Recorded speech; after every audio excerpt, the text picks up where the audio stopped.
Kapala from Namatakula village. My name is Sarah Rice and I'm talking about leadership and zero waste.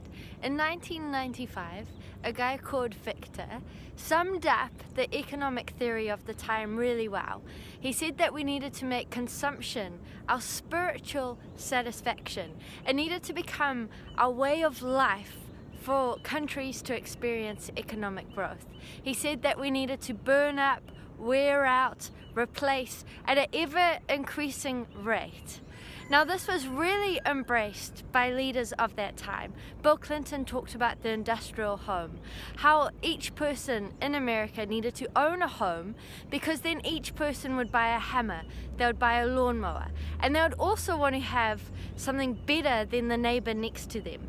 He said that this would create immense economic growth, would stop poverty, and would create us as humans to flourish. Leaders all over the world have embraced this idea that consumption is the way that we as humans really flourish.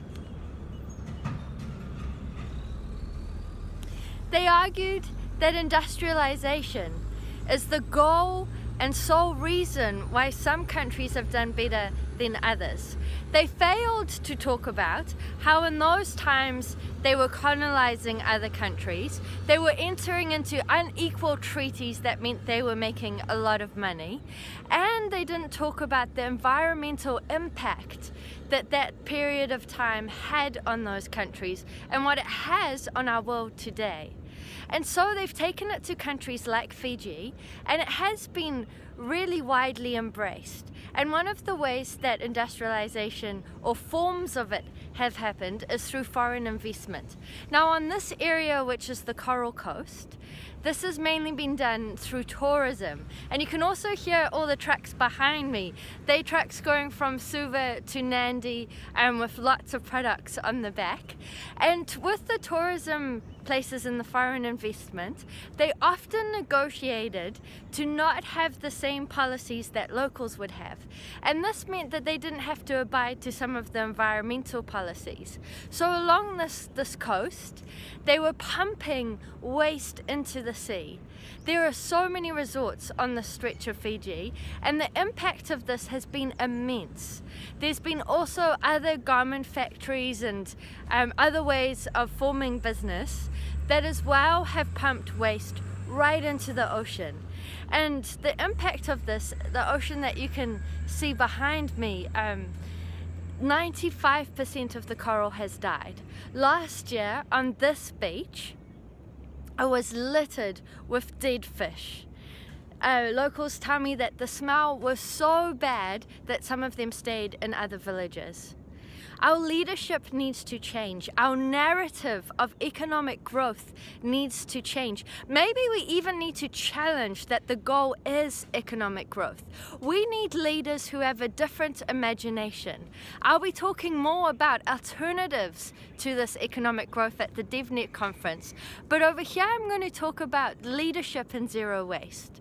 In this village here, they're the first village in Fiji to be dedicated to climate change, to be dedicated about zero waste.